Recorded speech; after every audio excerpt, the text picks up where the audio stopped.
وہ بھی اس سے نکاح کر سکتی ہے، اپنے نکاح کا پیغام بھجوا سکتی ہے۔ اگر آج کے زمانے میں کوئی عورت اپنے نکاح کا پیغام کسی مرد کو پہنچا دے تو ہمارے ہاں ایک وبال مچ جاتا ہے کہ آہے ہائے کیسی آوارہ لڑکی ہے کہ اس نے مرد کو پسند کر کے اپنا رشتہ بھجوا دیا، جبکہ اسلام اس چیز کی ممانعت نہیں کرتا۔ ہمارے یہاں بڑے سارے ملا، ہمارے مولوی ملا اس بات کو بڑا زوروں سے بیان کرتے ہیں کہ عورت گھر سے نکلے تو اس کا یہ جسم کا حصہ بھی ڈھکا ہوا ہو، اس کا وہ جسم کا حصہ بھی ڈھکا ہوا ہو، اس کی آنکھیں بھی نہ نظر آئیں تو اس کی ناک بھی نہ نظر آئے تو اس کے ہونٹ بھی نہ نمایاں ہوں۔ ہمارے یہاں کبھی مرد کے لیے نہیں بتایا جا رہا ہوتا کہ بھائی جب وہ گھر سے نکلے تو ذرا نگاہیں نیچی کر کے نکلے۔ ہمارے یہاں یہ تو کہا جا رہا ہوتا ہے کہ اگر مرد اونچی آواز میں بات کر لے گا یا مرد اگر کسی لڑکی کے ساتھ اپنی دل جو بھی اپنا دل لگا لے گا تو وہ تو کر سکتا ہے کیونکہ وہ مرد ہے، مگر اگر کوئی لڑکی کسی لڑکے کے ساتھ انوالو ہو جاتی ہے تو اس کو یہ کہہ دیا جاتا ہے کہ ہاں یہ بتاؤ کیسی بات ہو گئی، یہ تو مردوں کے ساتھ پھرتی ہے۔ تو جس طریقے سے اگر جسمانی ضرورت کے حوالے سے بات کی جائے نا تو خالی مردوں کو جسمانی ضرورت کا مسئلہ نہیں ہوتے، خواتین کو بھی ہو سکتے ہیں، اور یہ قدرتی بات ہے۔ اس پہ کوئی بھی یہ نہیں کہنا چاہیے کہ یہ بڑی کوئی چھچوری قسم کی عیبدار قسم کی بات کر رہے ہیں، نہیں، ایسی کوئی بات نہیں ہے۔ میڈیکل قدرت سب کچھ یہ اس سے واضح ہے، اس کو سمجھنا چاہیے۔ میرے خیال میں اب ہم اس ترقی یافتہ معاشرے میں رہتے ہیں، ہمیں ان باتوں کو سمجھنا چاہیے۔ ہم نے کچھ روز قبل، میں کبھی اس قسم کی باتیں کرنا نہیں چاہتی ہوں، نہ ہی میں فیمنسٹ ٹائپ کی بندی ہوں، میں ہرگز بھی اس چیز کو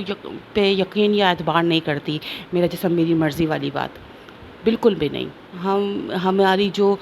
جو اقدار ہے، ہمارے جو تہذیب ہے، بہرحال ہمیں اس کو دیکھنا ہے، مگر ہاں یہ نہیں ہونا چاہیے کہ مرد کے ہاتھ میں ہم نے کہہ دیا کہ جو جناب اللہ میاں نے یہ کہا ہے کہ جو عورتیں پسند ہیں ان سے نکاح کر لو۔ بھائی رسول خدا کی مثال جناب خدیجہ کی مثال بھی ہمارے سامنے ہے، ہمیں اس کو بھی دیکھنا چاہیے۔ کچھ یہ تمام باتیں میں اس لیے کر رہی ہوں، کچھ عرصے سے میں اصل میں اس پہ بات ہی نہیں کرنا چاہ رہی تھی، میں ذرا مذہب کے معاملے پہ، قانونی معاملے پہ اور اس قسم کے معاملات سے ذرا دور ہی ہٹنا چاہتی ہوں، مگر چونکہ سوشل میڈیا پہ ایک ٹرینڈ بن گیا ہے جناب، ایک سلسلہ چل رہا ہے اور بڑا افسوسناک بات ہے صدف زہرا کے حوالے سے، جو ایک صحافی کی زوجہ تھیں، علی سلمان علوی کی جو پروڈیوسر تھے، ان کی زوجہ تھیں، اور وہ ڈومیسٹک وائلنس کا شکار ہو گئی اور انہوں نے یا تو خودکشی کر لی یا مرڈر ہو گیا، جو بھی ہے۔ بہرحال ابھی یہ معاملات واضح نہیں ہوئے ہیں، کہا تو یہی جا رہا ہے کہ خودکشی ہوئی ہے اور الزام یہ عائد کیا جا رہا ہے کہ مرڈر ہو گیا ہے، پر جو بھی صورتحال ہے، چاہے مرڈر ہوا ہے یا خودکشی ہوئی ہے، جو بھی صورتحال ہے، اس میں ایک عورت کی جان چلی گئی ہے، اور وہ عورت اگر اس نے خودکشی بھی کی ہے، مگر اس نے خودکشی جو اس لیے نہیں کی ہے کہ وہ خوشی میں لٹک گئی یا اس کا دل کر رہا تھا لٹکنے کا، ارے اس کو ذہنی اذیت دی جا رہی تھی، وہ ایک عرصے سے گھریلو تشدد کا شکار تھی، اس کے شوہر اسے مارتا تھا، پیٹتا تھا، اس کی وجہ سے اس لڑکی نے، اس خاتون نے اپنی جان دے دی، جبکہ خود بھی صاحب اولاد تھی۔ مطلب میں یہ سوچ رہی ہوں کہ ایک لڑکی تو مر گئی، افسوس کی بات ہے، نہیں جانا چاہیے تھا، ایک زندگی ختم ہو گئی، نہیں ہونی چاہیے تھی۔ اس کا شوہر جیل میں ہے، وہ اپنے کیے کی سزا بھگت رہا ہے یا بھگتے گا، جو کچھ بھی ہوگا، مگر دکھ کی بات تو یہ ہے نا، اس ایک سالہ بچی کا کیا قصور، جس کو صحیح معنوں میں جس نے نہ باپ کی شفقت دیکھی، 1 سال کی بچی، کیا اس کی عمر مطلب کیا اس نے دیکھا، نہ اس نے باپ کی شفقت دیکھی، نہ اس نے ماں کی ممتا دیکھی، اتنی کم عمری میں اس کے اوپر غم کے پہاڑ ٹوٹ گئے، اور اس بچی کو پتہ تک نہیں ہے کہ اس کے ساتھ ہو کیا گیا ہے، اور یہ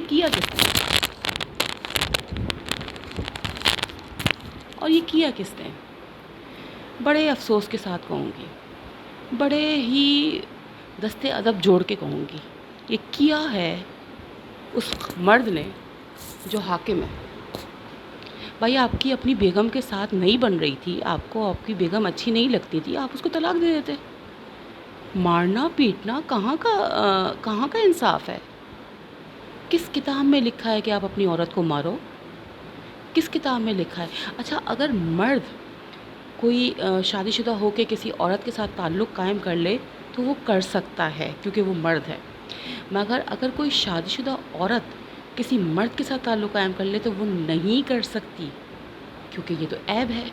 مرد اگر سگریٹ پی لے تو اس سے پھیپھڑے خراب ہوتے ہیں، عورت اگر سگریٹ پی لے تو اس سے کردار خراب ہوتا ہے۔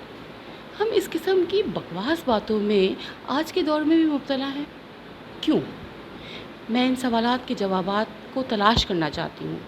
اسی لیے میں نے آپ لوگوں سے رابطہ کیا ہے۔ مجھے میرے سوال کا جواب ضرور دیجیے گا، مجھے بتائیے گا کہ یہ کیسی بات ہوئی بھلا کہ جو عورتیں تمہیں پسند ہیں تم ان سے شادی کر لو۔ اللہ کا فرمان ہے، اللہ کے رسول نے یہ ثابت کر کے دکھایا ہے کہ وہ اگر کسی خاتون کو پسند تھے جبکہ ان سے 15 سال چھوٹے بھی تھے، انہوں نے ان کے ساتھ شادی کی اور بہترین طریقے سے ان کے ساتھ اپنی ازواجی زندگی کو بسر کیا۔ ہمارے ہاں ایسا کیوں ہے؟ میں پھر پوچھوں گی، ہمارے ہاں ایسا کیوں ہے کہ ایک عورت اگر کسی مرد کو پسند کرتی ہے اور اگر وہ اس کا اپنا رشتہ اس طرف پہنچانا چاہتی ہے تو ہمارے یہاں یہ آوازیں کیوں اٹھنے لگتی ہیں کہ کیسی بے شرم لڑکی ہے؟ یا ہمارے یہاں یہ عمروں کی قید کیوں ہے؟ یہی کیوں ہے کہ لڑکی کو چھوٹا ہونا چاہیے اور لڑکے کو بڑا ہونا چاہیے، جبکہ ساتھ ماں کی مثال آپ کے سامنے ہے؟ مجھے ان سوالوں کے جواب چاہیے، پلیز مجھے ان سوالوں کے جواب دیجیے گا، اور میں دعا کرتی ہوں اس بچی کے لیے جو 1 سال کی ہے عمر میں، جس نے اپنے باپ کو اس طریقے سے کھو دیا کہ وہ جیل میں ہے، جس نے اپنی ماں کو اس طریقے سے کھو دیا کہ اس نے خودکشی کر لی یا اس کا مرڈر ہو گیا۔ بہرحال ابھی تو تحقیقاتی ادارے اس کی تحقیق کر رہے ہیں۔ مجھے افسوس ہے اس 1 سال کی بچی کے لیے۔ 2 عورتوں کی زندگی مزید اس طریقے سے برباد ہوئی، ایک تو لٹک گئی اور ایک وہ ہے کہ جس کو پتہ ہی نہیں کہ اس پہ کیا کیا قیامت گزر گئی صرف 1 سال کی عمر میں۔ صد افسوس۔